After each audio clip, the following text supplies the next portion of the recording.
Okay. There we go.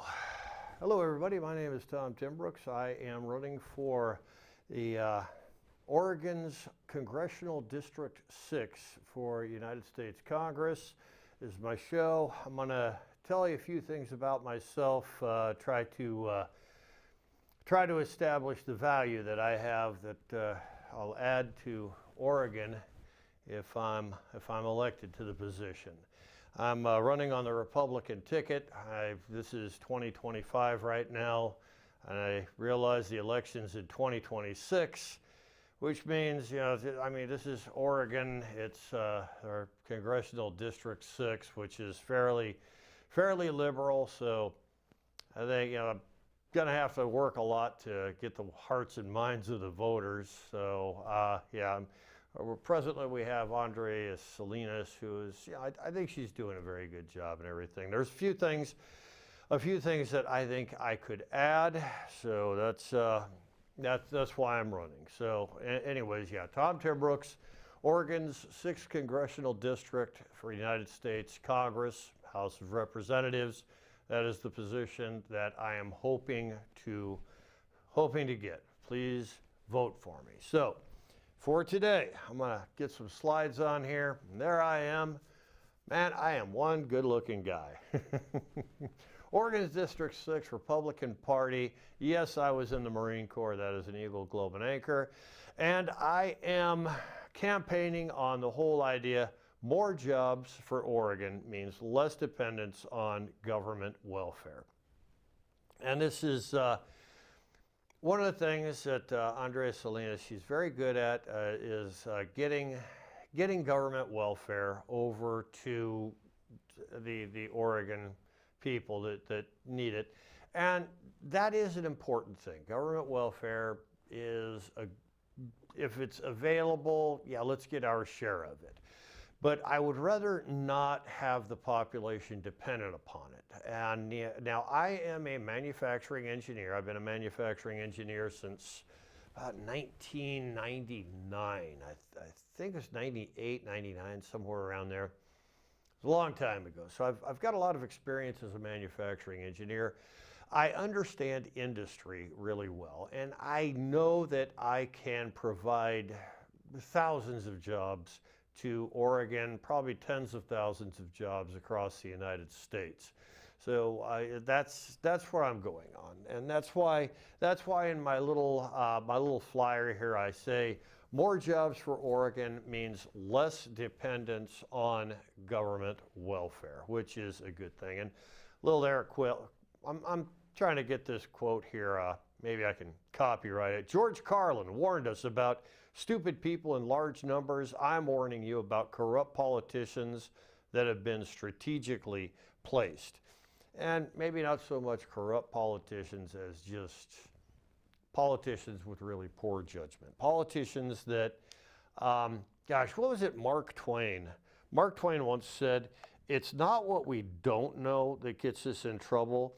It's what we absolutely know to be true. And a lot of times, a politician just absolutely knows 100% my constituents will like this. This is what my constituents will like. I know it. And sometimes the constituents, the people in the congressional district, they'll appreciate the effort, but what they really wanted was something else. And so the politician, the job of the politician eventually becomes keeping the position.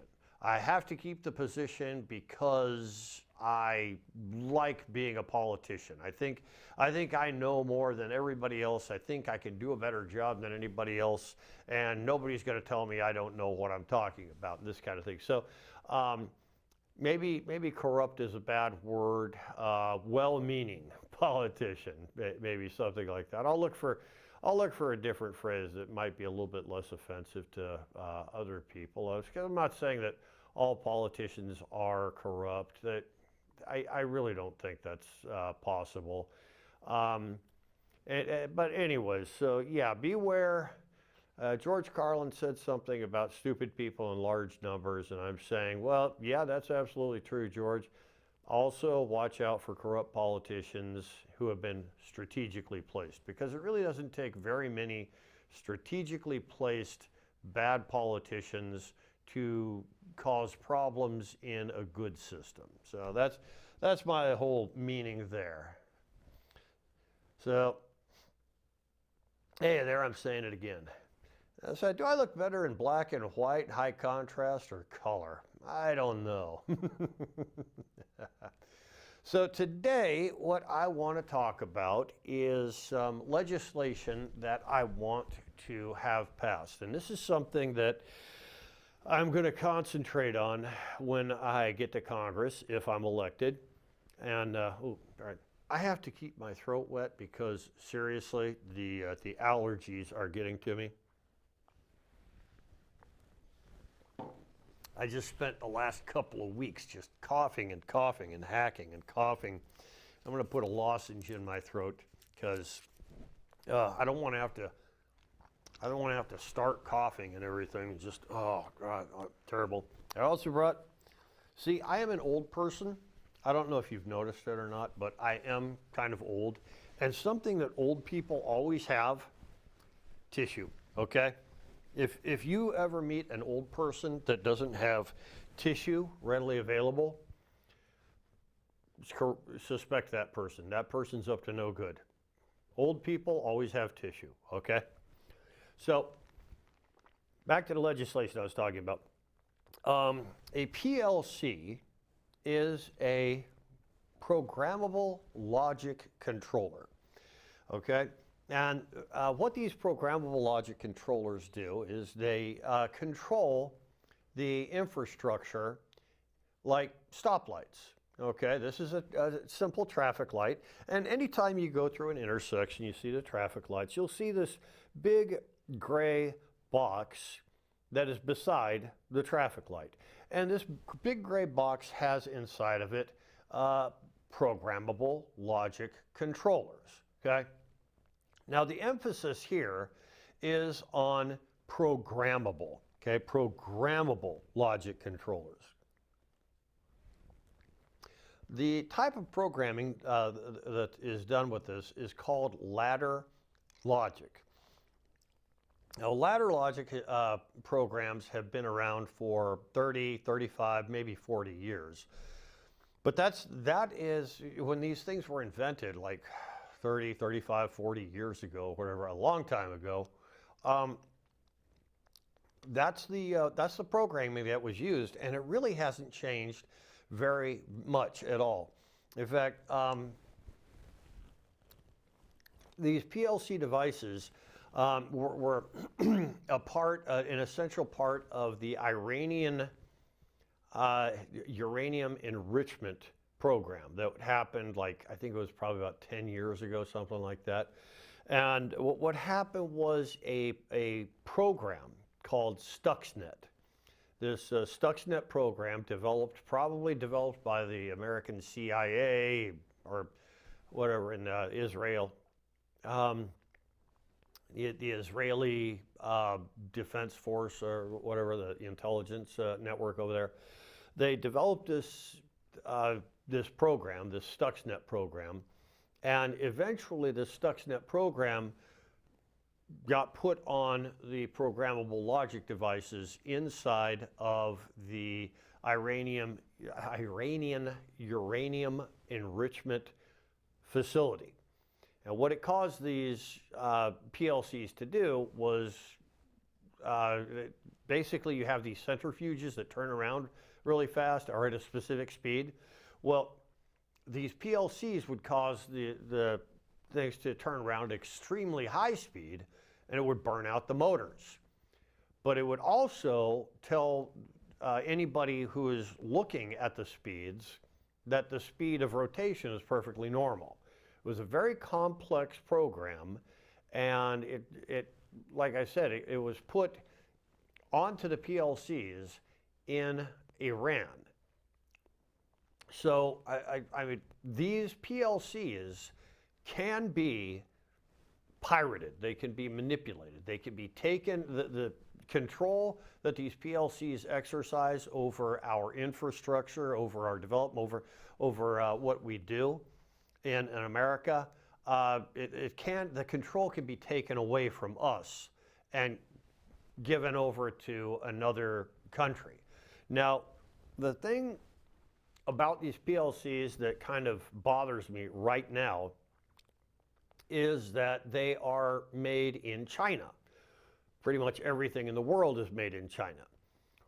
So these PLCs that control our traffic lights, air conditioning, pretty much everything that we have in America, all these PLCs were created in China. Now, if it's created in China, it's entirely possible the Chinese could put malware or backdoor software on these PLCs, and at any time, the Chinese could just take control over America's infrastructure.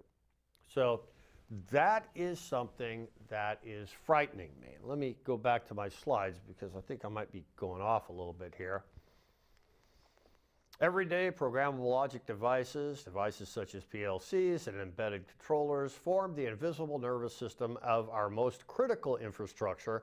They regulate our power grids, manage our water supplies, control our transportation networks, and guide the systems that protect our national defense.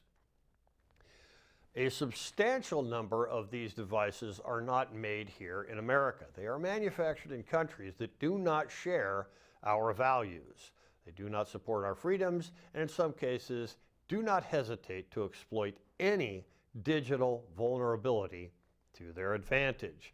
So this, like China, Russia, well, China specifically, because that's where they're made, we cannot ignore the possibility, indeed the probability, that foreign manufactured programmable devices may be embedded with malware or backdoors. These risks are not speculative. Okay, like I talked about a minute ago, the Stuxnet incident, while involving a different context, showed the world how code embedded within hardware can bring entire industrial operations to a halt. Now imagine if such capabilities were leveraged against our electrical grid, our water systems, our military assets in a moment of crisis. Some may think this concern is theoretical, but it's about distant possibilities or abstract threats. Let me paint a very real picture of what could happen if hostile nations decide to exploit their access to the programmable logic devices embedded within our infrastructure.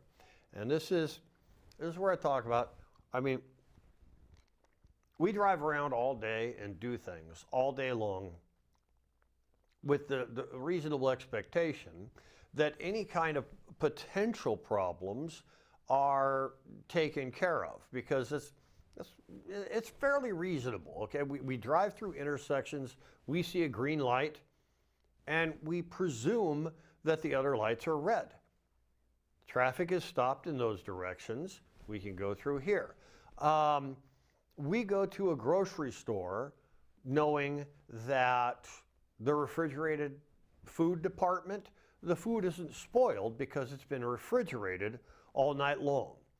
The water that we drink that comes out of our faucets, we fill it up fill up your glass, you drink the water, but this water has been put through a purification process, and that purification process is controlled by PLCs, programmable logic controllers. This is all these things are extremely important parts of our infrastructure. Infrastructure being transportation, communication, water, sewage, electrical, things like that. Just imagine if all the PLCs that control, that maintain our infrastructure, were put under a hostile nation's control for just a moment, okay? A lot of bad stuff could happen. So, back to my slides here. Imagine every traffic light in America turning green at the same time. highways and intersections across all 50 states would erupt into chaos. Emergency rooms would overflow if they could even be reached. The very system meant to save lives would be paralyzed by an avalanche of destruction. Imagine a cyber attack on our water purification systems, disabling chlorine treatment and filtration. Tens of millions of Americans could be left without safe drinking water for days or even weeks. Think of the Flint, Michigan water crisis, but magnified 1,000 times. This isn't fear-mongering, this is foresight. Now, for those of you who have forgotten the Flint, Michigan water situation, what happened was this. Lead pipes were used for a long time, lead pipes, and here's the thing about a lot of people don't realize. Lead pipes that bring water from source to your house are actually, they can be perfectly safe. Okay, what happens as the water is going through your pipes, they go through the lead pipes, and a crust inside your pipe, a layer of crust, it forms. Okay, and what this crust does is it allows water to flow through the pipe, and it's not affected by the lead. Now, we know that back a long time ago, the Romans discovered that lead poisoning was a problem. And the reason lead poisoning was a problem for the Romans was because what they would do is they would take a lead cup and they would put wine into that lead cup. And what they found was that the lead would react with the wine and make it taste better. Okay, so they used lead cups specifically because the lead reacted with the wine and made it taste better. So unbeknownst to them, they were drinking lead in solution. So eventually they got lead poisoning.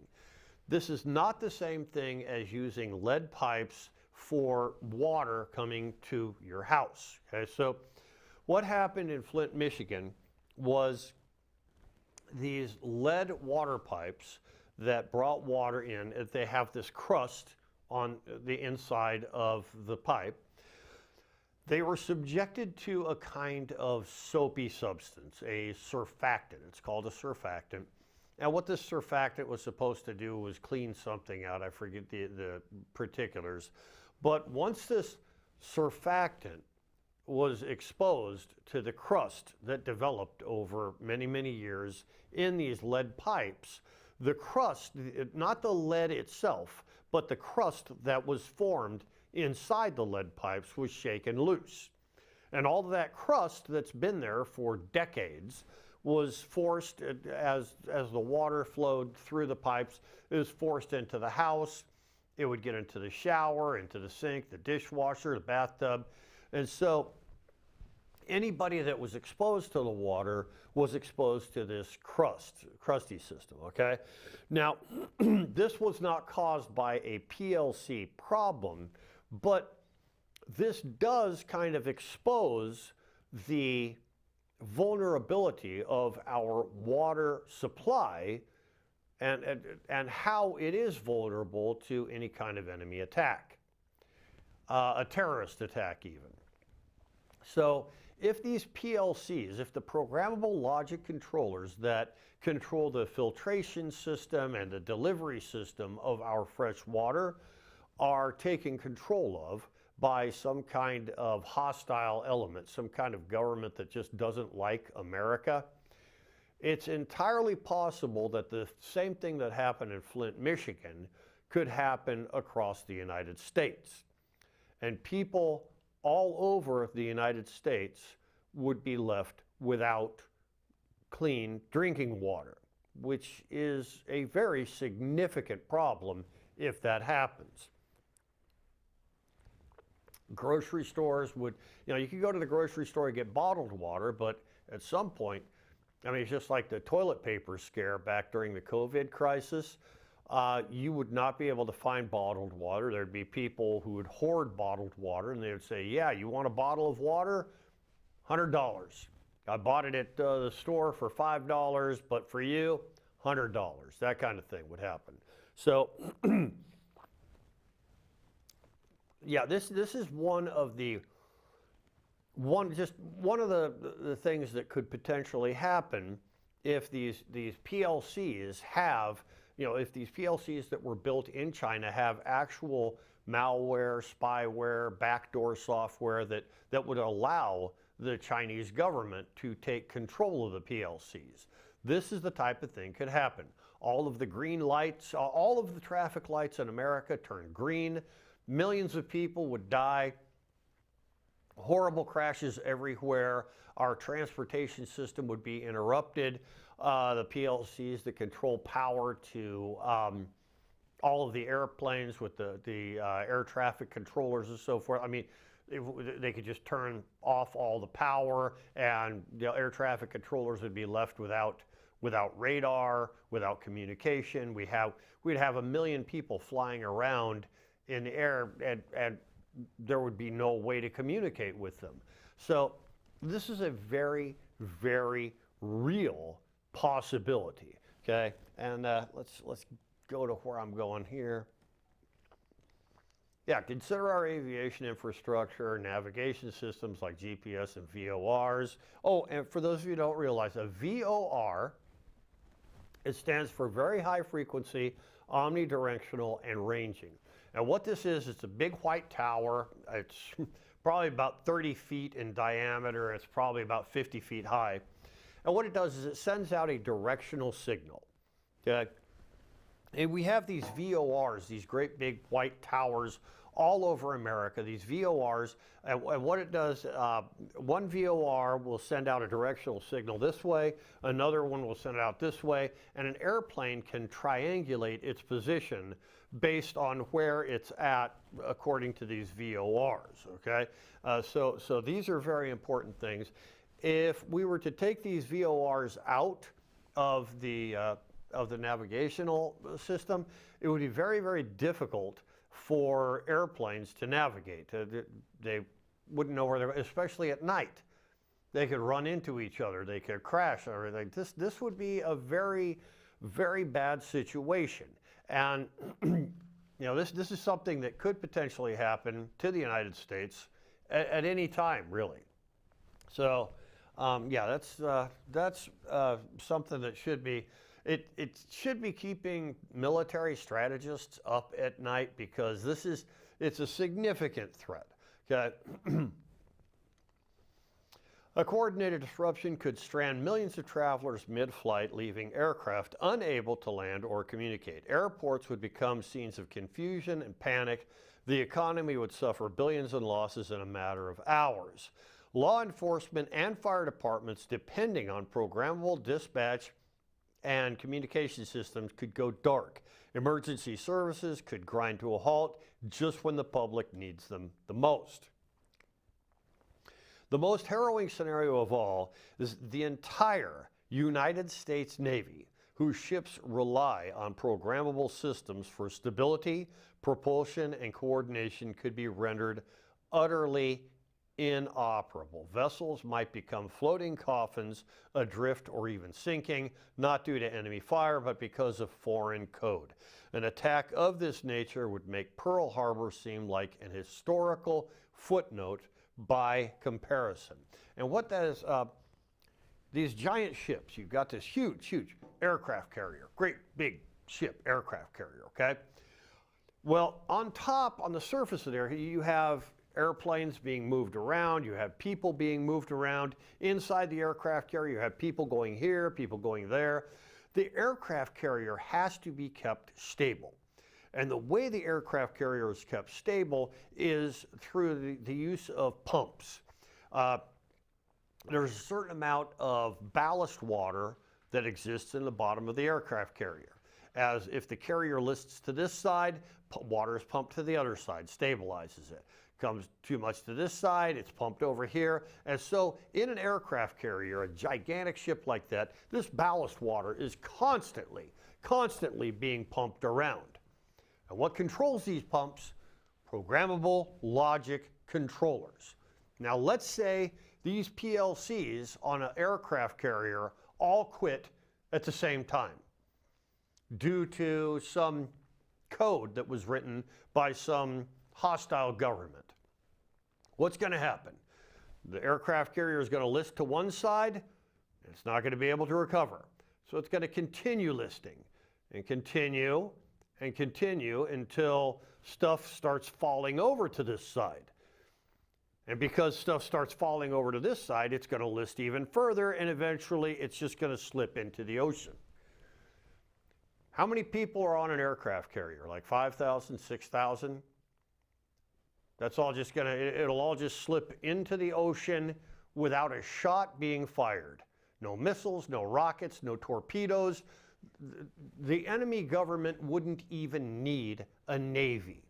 You could destroy our navy, they could destroy our navy without a navy. Just hostile code, okay? And that's a bad thing. I mean, they could knock out every ship in our navy, in our Coast Guard, everything gone in just a matter of a few hours. So, how are we going to fix this? We have to mandate that all programmable logic devices used in critical infrastructure be manufactured here in the United States. Like I said, presently, most of the PLCs that we use in America are manufactured in China, just like everything else, because the government has a law where if the government buys it from somebody, it has to be the lowest possible priced thing. So the PLCs that the government purchases to be put into infrastructure, lowest possible price, and the way a company is going to get their devices to be the lowest possible price, they're going to go to China for the labor. Just end of story. That's going to happen, okay?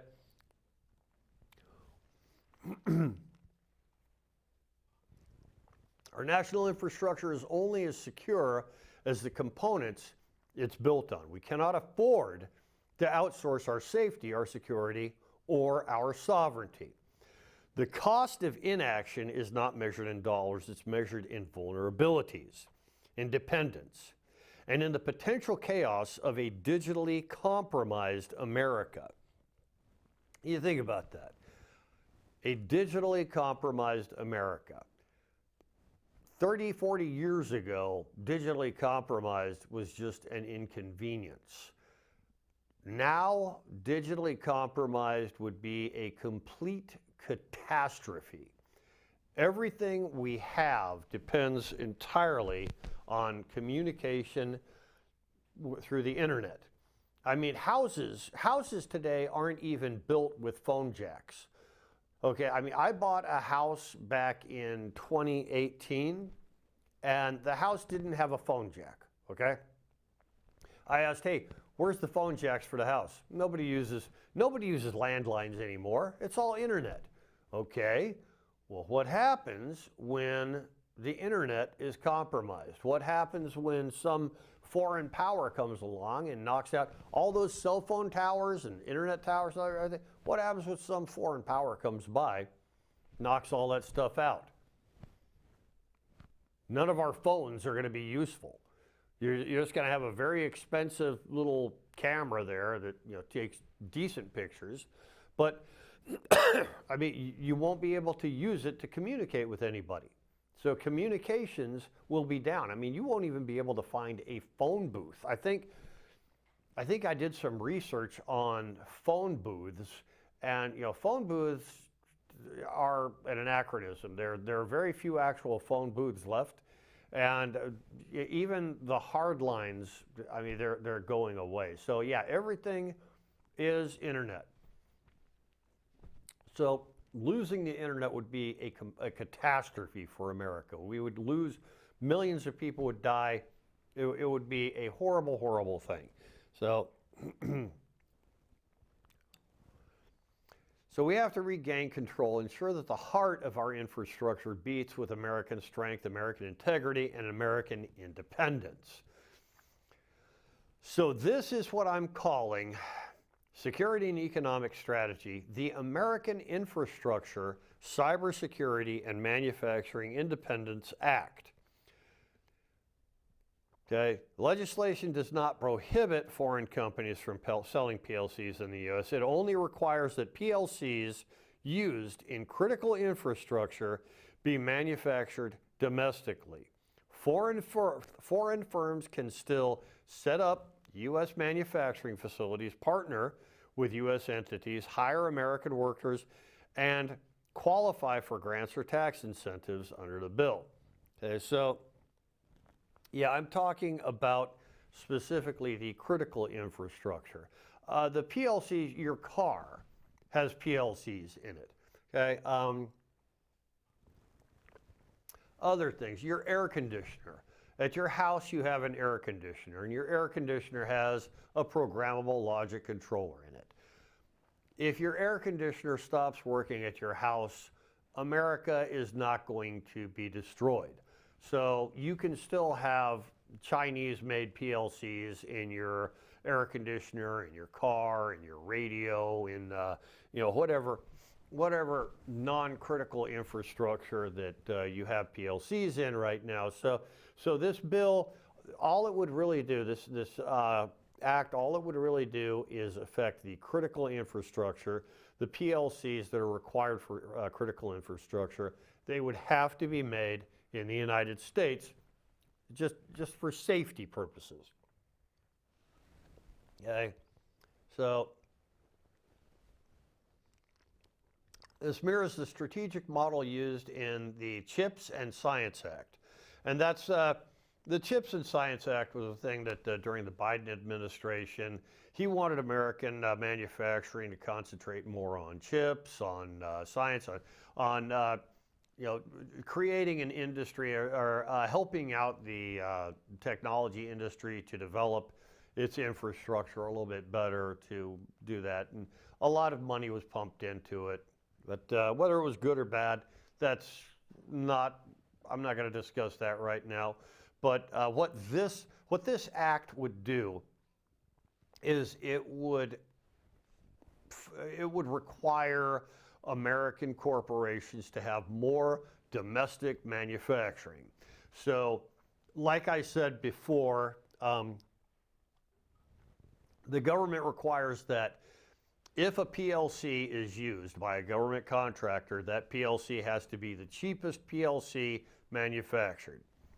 So we could add some verbiage to that and just say it has to be the cheapest PLC manufactured in the United States, domestically. It has to be the cheapest way to manufacture it, manufactured domestically, free of any possibility there could be any foreign malware or backdoor software, any viruses. Okay, and that's pretty much it there. Not a huge thing. It's probably not going to make a big difference in the price, but what it will do is secure America and also provide jobs for Americans. Okay. And the clause can be added to clarify, this act does not prohibit foreign corporations from conducting business within the United States, provided that the manufacturing and programming of programmable logic devices intended for critical infrastructure occurs entirely within the U.S. by U.S.-based operations. And that is the really, really critical part. Now, of course, I am going to be working for Oregon's Congressional District 6. So I want to develop jobs in Oregon's Congressional District 6. And so naturally, I'm going to look for corporations in this congressional district that will benefit, but Oregon as a whole will benefit because there are corporations all throughout Oregon that manufacture these PLCs, Washington, California, all across the United States. But my focus is going to be in Oregon's 6th Congressional District, okay? So, hold on.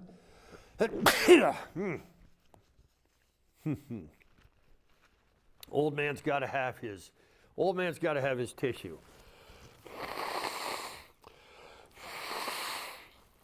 So this is a list of the key corporations in or near Oregon's 6th Congressional District. And you can see we've got 5 major corporations that can help with this. In fact, right here in McMinnville, we've got a PCB assembly and electronic manufacturing services. I mean, isn't that fantastic? Isn't that just a terrific thing? With Hillsborough, Wilsonville, Lake Oswego.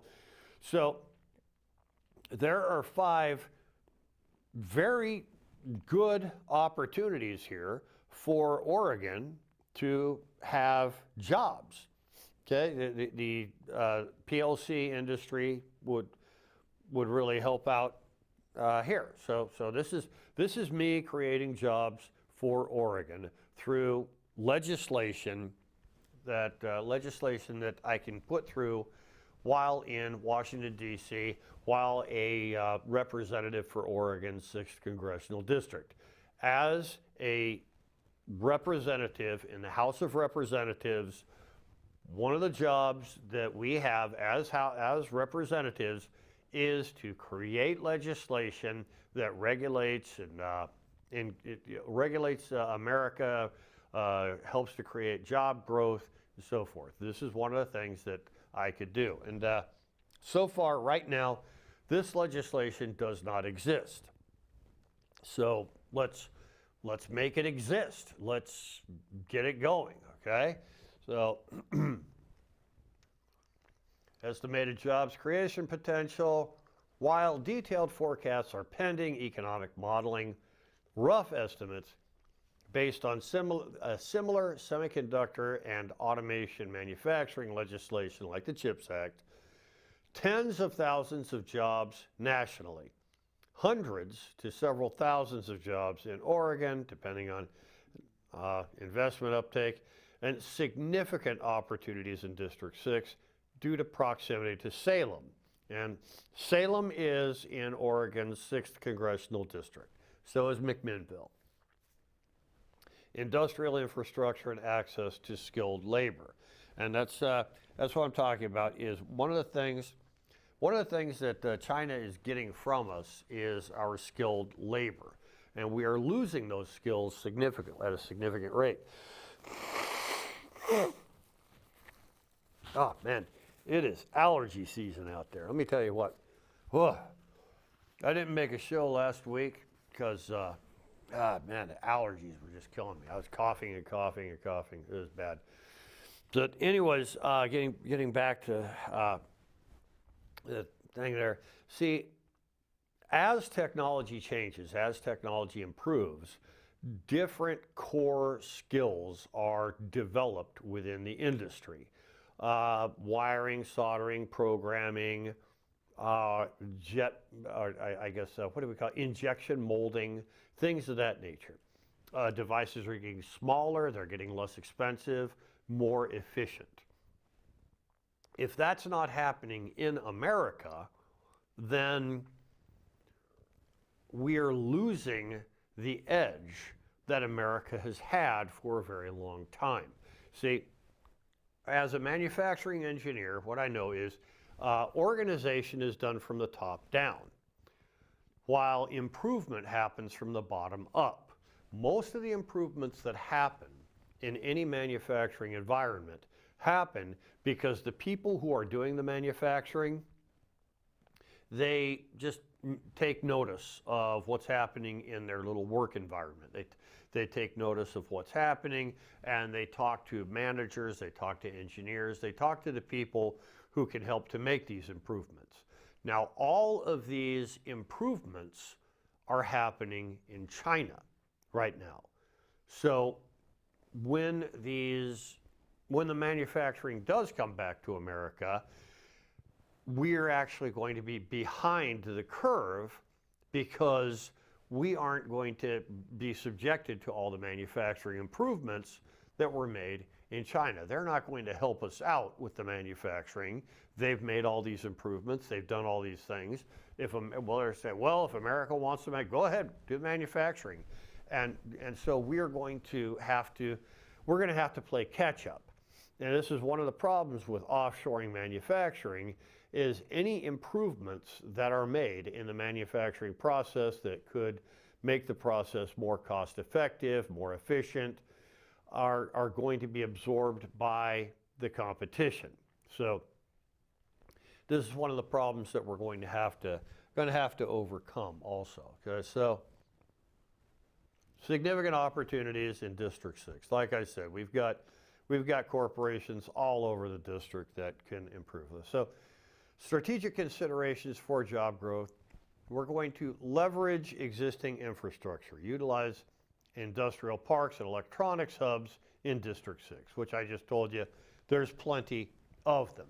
Promote workforce development. We're going to partner with community colleges and technical schools. We've got plenty of those in District 6 also. Incentivize investment. We're going to use tax breaks, grants, and public and private partnerships to attract new manufacturing operations. And what that means simply is if you think you can manufacture some of these things cost effectively in the United States, and you can get investors to invest in it, then you get a tax break for bringing it over to Oregon. Oregon will make, the state of Oregon will help you out financially setting up your company, so that basically all you really have to do is bring the product, bring the machines, we'll help you hire the people, and so forth. This is actually internal to the state. As a United States representative, I would be in charge of making sure this legislation passes. Once the legislation passes, of course, that's where I hand it off to the people within the state of Oregon, and they can start developing the internal infrastructure to promote job growth, promote corporate growth, and so forth. But it starts at the federal level. At the federal level is where I would work. That's where I would help to develop. I would get the legislation passed, which would make this all possible. So that would be my objective, and that's what I will do if I am elected as the Congressional District 6 representative. Okay?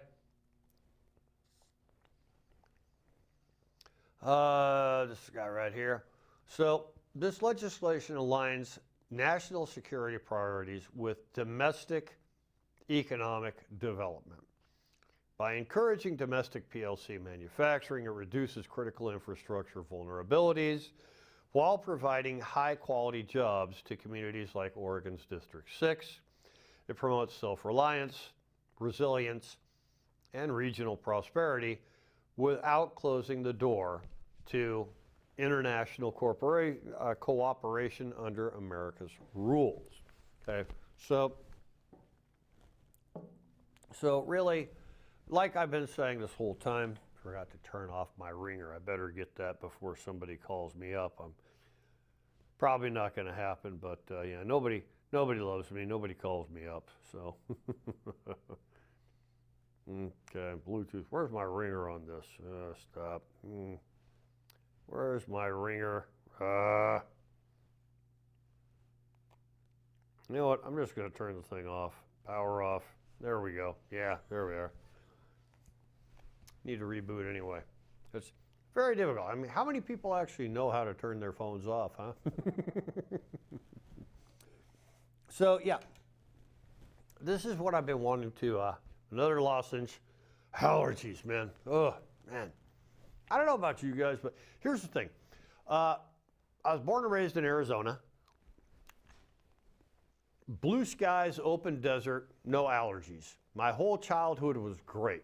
And then people started moving in. All of a sudden, this big brown cloud starts to accumulate over the Phoenix area. And I got a job offer in Austin, Texas, moved out there, and I had absolutely no idea how sick I was in Phoenix until I moved to Austin. Clear blue skies, lots of green, lots of rivers and everything. It was beautiful in Austin. 5-6 years later, I start developing allergies in Texas, okay? So start taking allergy stuff, allergy medication. When I left Texas, I moved up to Oregon. Allergies went away. After living in Oregon for like about 6 years now, allergies are starting to hit me. So that seems to be sort of the magic number. After you've been living in a place for like 5, 6 years, that's when the allergies start kicking in. So yeah, just Zyrtec is, my doctor tells me all allergy medications are over the counter now. So Zyrtec, that's the one he recommended because I'm 6'5", I weigh 250 pounds. So I need major league stuff, you know, just minor league medication doesn't really do it for me. But anyways, back to this. My whole emphasis will be creating jobs for Oregon. This legislation it will be able to create jobs for Oregon. Thousands of jobs.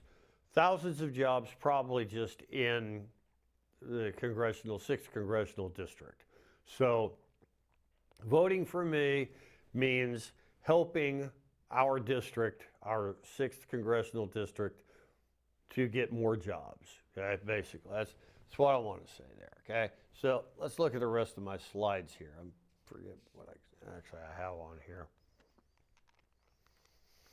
Ah, there we go. Okay, and this is my prediction. See, a lot of people don't like Donald Trump. I don't particularly care for the guy. I don't really love the guy. I don't hate him. I'm emotionally indifferent towards Donald Trump.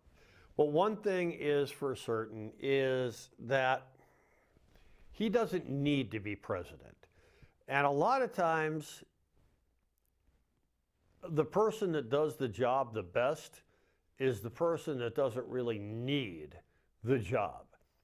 Okay, and this is it's sort of like, here's an outside perspective. Here's a person working at a job, outside perspective. If you really, really need the job, you'll allow yourself to be micromanaged. You'll allow yourself to be pushed in different directions that you wouldn't necessarily go in. If you don't really need the job, you're not going to allow the micromanagement. You're going to have clarity of vision and you're going to go in that direction and you're going to accomplish things that nobody thought would be accomplished. That's what I like about Donald Trump. He doesn't really need the job. You know, I mean, he's got billions of dollars. He could sit in Mar-a-Lago and play golf all day, all night. He can just do whatever he wants. But what he wants to do is establish himself in America's history. He wants to be recognized as a good American. He wants to be recognized as a good president. And this is really, you know, this is him doing it. So my prediction is that by the end of the Trump presidency, there will be two groups in America, those who always supported Donald Trump and those who claim they always supported Donald Trump. Which one are you going to be? Now me, I support Donald Trump. I've supported Donald Trump. I voted for him the first time he went against Hillary Clinton. I voted for him the second time after, you know, he competed with Joe Biden. Now here's the thing. The second election, if Tulsi Gabbard would have been nominated, I would have voted for Tulsi Gabbard. And that's just because her vision is very similar to Donald Trump's vision.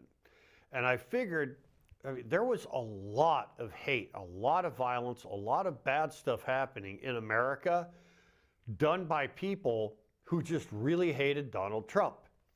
And I figured if Donald Trump spends 4 years, you know, if he loses this election, which he did lose the election, but if he loses this election, it might be a good thing because it will help him to reevaluate what he did in his first term, whether, you know, what was good, what was bad, who he needs, who he doesn't need, and so forth.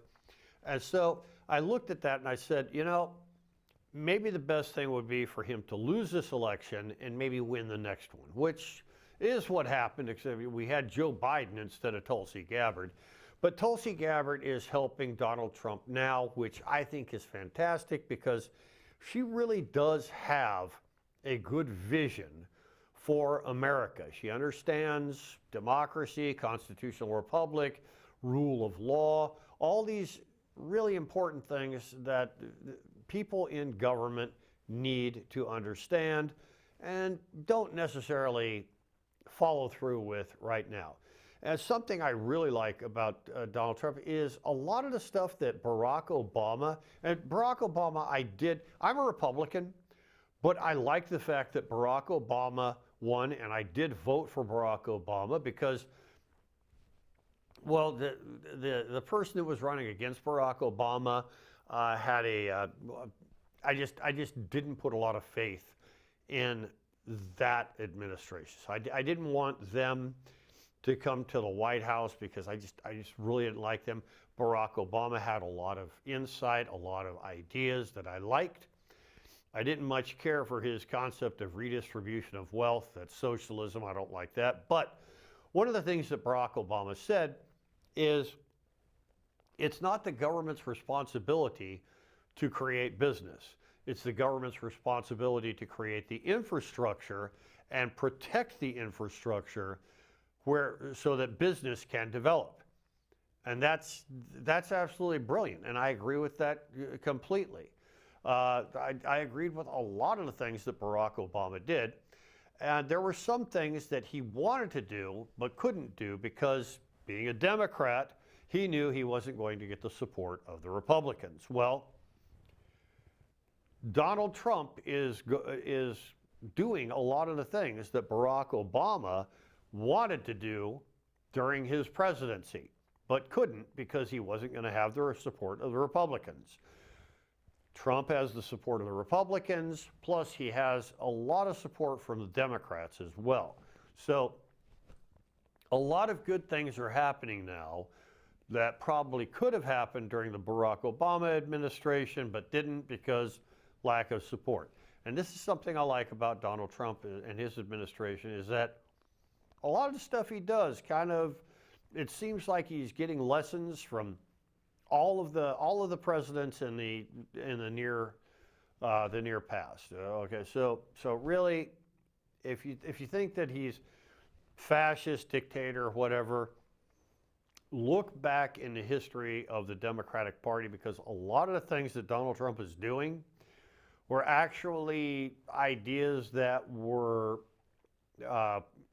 they were pushed by the Democratic Party years ago. Okay, so go ahead, look into that history there. But that is actually a fact. Oh, I guess that was the end of my slides. Okay, so right here I've got a book, The Harry Potter Delusion. Okay, and I went ahead and wrote this book. It's about 100 pages long. I don't know how many people out there, it's a self-help book. I don't know how many people out there have actually read the Harry Potter thing, but you've seen Harry Potter. This is Harry Potter is a kid who his parents die in a car accident, and he has to go live with his uncle. His uncle isn't that happy with him being there, keeps him under the staircase. Harry Potter is a young person who goes through a lot of trauma, and then all of a sudden he is taken to a school for wizards. Well, when I was reading the book, what I saw was not Harry Potter going to a school for wizards. What I saw was Harry Potter is a young man that is having a psychotic breakdown. Okay, he's losing his mind because of the emotional trauma that he's being forced to endure as a child. Hogwarts is probably the name of the hospital that Harry Potter was brought to after his psychotic breakdown. And Voldemort, who is, I guess, Harry Potter's arch nemesis, more than likely, Voldemort is the doctor that has been assigned Harry Potter's case. Okay? So the reality is Harry Potter is in some hospital being cared for. When he goes to the grand banquet hall or whatever, that's probably just the hospital cafeteria, but in his mind it's a grand banquet hall. Whenever he's eating this sumptuous banquet of all this food, he's probably just choking down a stale ham sandwich and eating some applesauce out of a plastic cup. And his best friend, the redheaded kid, is probably just a bathrobe draped across a chair. And his girlfriend, the Emma Watson girl, whoever, I forget her name in the thing, she's probably just a stick figure drawing on a piece of paper that he talks to. Okay, so the whole concept of the Harry Potter delusion, I'm calling the Harry Potter delusion, is what we do. It's our natural proclivity towards escaping a difficult situation. And you don't have to be the kind of person who has had a psychotic detachment from reality. Each one of us, all of us, suffers a little bit from the Harry Potter delusion. We all start to think that we're special, that we're different, that this is the kind of thing that's never happened to anybody else. I keep buying lottery tickets, but I never win the lottery. I pray and I pray and I pray, but I never win the lottery. Well, nobody wins the lottery. It's probably just some secret cabal of, government shadow organization that, they buy a lottery ticket, they win the lottery, and then they use the lottery money to, I don't know, talk to extraterrestrials or something. I don't know, but a lot of times you'll be driving and somebody cuts you off and you start to think you're special. Nobody's ever been cut off before. You might be a kid in school and you've got a teacher that doesn't like you, and you start thinking, I'm special because the teacher doesn't like me. Well, that teacher might just not really like anybody. So what I talk about in the Harry Potter delusion is how it is we all use escapism of some kind to get away from the trauma, the difficult situation that we live with.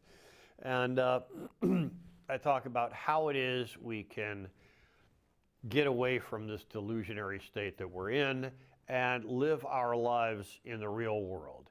The real world might not be the greatest world, but it is the real world. And as long as we're living in the real world, we can take control of our direction. If you're living in a world, in a life where you have emotional, physical, mental, psychological traumas of some kind, living in the real world, maintaining your mental acuity in the world is a good thing, because this is a world that you can control. The real world is a world that you can control. And this is why I tell people I like living in the real world, because crazy people don't hang out here. But that's what the Harry Potter delusion is about. I'll go ahead and include this in my description. So anyways, yeah, that's pretty much all I really had to say about PLCs, programmable logic controllers. We need to pass legislation that makes critical infrastructure, PLCs, manufactured in America by American companies, or even by foreign companies, as long as Americans are in charge of the critical part of the manufacturing process where the programming happens. We cannot allow our PLCs, our basic infrastructure, to be compromised by foreign entities. And more than likely, it's already happened. More than likely, every PLC that exists in America that was manufactured in China has this malware on it, has the backdoor software on it. And more than likely, if we have any hostilities with China, they will be able to take control of our infrastructure and use it against us. So the legislation that I'm proposing is legislation that I think should be started immediately, even before. I mean, I would love it if Andrea Salinas would, you know, talk with me. I'm not saying that she's ignoring me. She's not ignoring me. If I ever have an opportunity to talk with her, I'll discuss this with her, and maybe we can get this legislation put in Congress next week, next month, next year, just sometime soon. Okay, this is just my whole point here is that my whole emphasis is going to be on creating jobs for Oregon. I want to concentrate on that for Oregon. So if I'm elected to Washington, my whole thing is going to be getting jobs for Oregon. Okay, so yeah, that's basically all I had for you. So I guess we're gonna just stop now. Thank you very much, Tom Timbrooks, Oregon's 6th Congressional District. Please vote for me. I am a Republican, but I'm still, I'm kind of the kind of person that's going to work across the aisles. I am not the kind of Republican who's going to just shut you out if you're a Democrat.